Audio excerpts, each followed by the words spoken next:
Hello, this is Supla World TV reporting for Center for Research in Igwe History and Culture. We are reaching you from the Muokwugwo residence here at Otuocha, Umueri, Anambra East Parliamentary of Anambra State.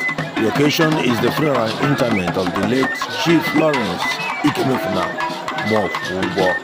Agabidu Muokwugwo went to be with the Lord on the 8th of February 2024 and is being laid to rest today, Friday the 3rd of May 2024 at his residence here at Otuocha, Umueri.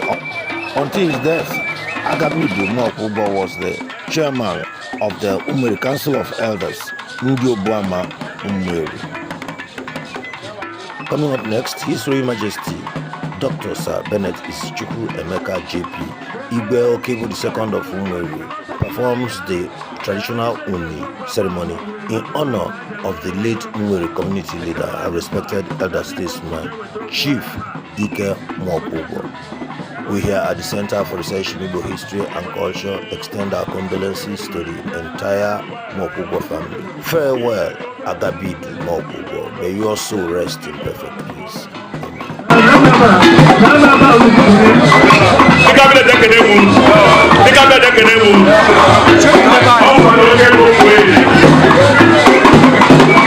Igwe II, Sir Dr.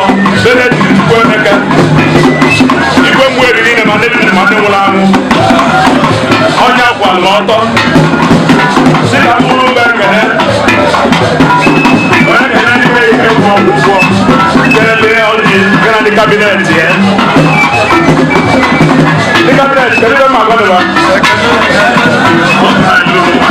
orí ẹ̀fẹ́ kí gbogbo ìlú yóò ń lò ẹgbẹ́ mi kò bẹ̀tà náà wọ́n sẹ́nà náà jẹ́ gbogbo ìlú ìlú lọ́tà lẹ́mẹ̀wé lọ́gbọ̀n sí nínú ọ̀gbọ́n ìgbẹ́ ìgbẹ́ ìrìnà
His Royal Majesty Dr. Sir Bennett Isichukwu Emeka II of Umueri declaring open the funeral of the late Chief Ike Muokwugwo.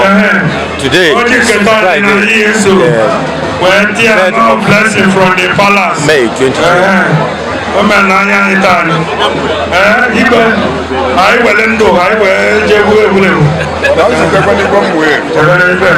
ọgbọgọ na-ekere ụwa ụna na-agụ ọgụ anyị ibu ya na-agụ ọgụ ịdọrọ n'ọchị ọgbọ na-ekere ọgbọ na-ụlọ iwu n'ụlọ bara mmụọ na-eke ike nwa ọgbọ ka ndị na-alụ ọrụ mmiri nwee iwe ọdị balance kola yes ana na wani Nigeria kan rufu ne nke gomena yes because in Mali go that I got to do what I do.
India can do no go. Can do no go. Can do no go.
ndị akpata bụ ọganihu arụ ike ezinụlọ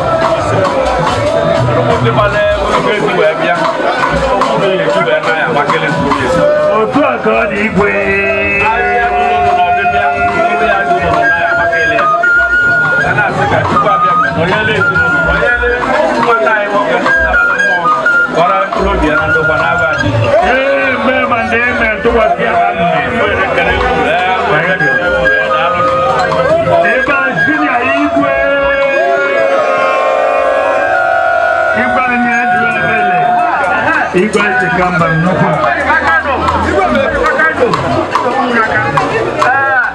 Igwe nwere niile anyị kelele gị anyị bụ ndị mụ na kwande yi Umueri kelele gị na o wuzuru anyị bụ na nwanne anyị nwụrụ ugbo onye ọbụla wa bịa ịbụrụ nọnyere anyị egwu ebe dị elu ụlọ ya so anyị kelele gị dị na ndị otu onye adịrị gị mma dị ndị otu gị mma ikwuola anyị mma ike ruo na mmụọ ọ bụrụ anya anyị na mmụọ anyị bụrụ anya na ibe Umueri Makano Adus Kala Adus Kala Adus Kala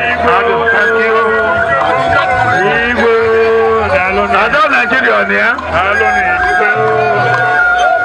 Nigeria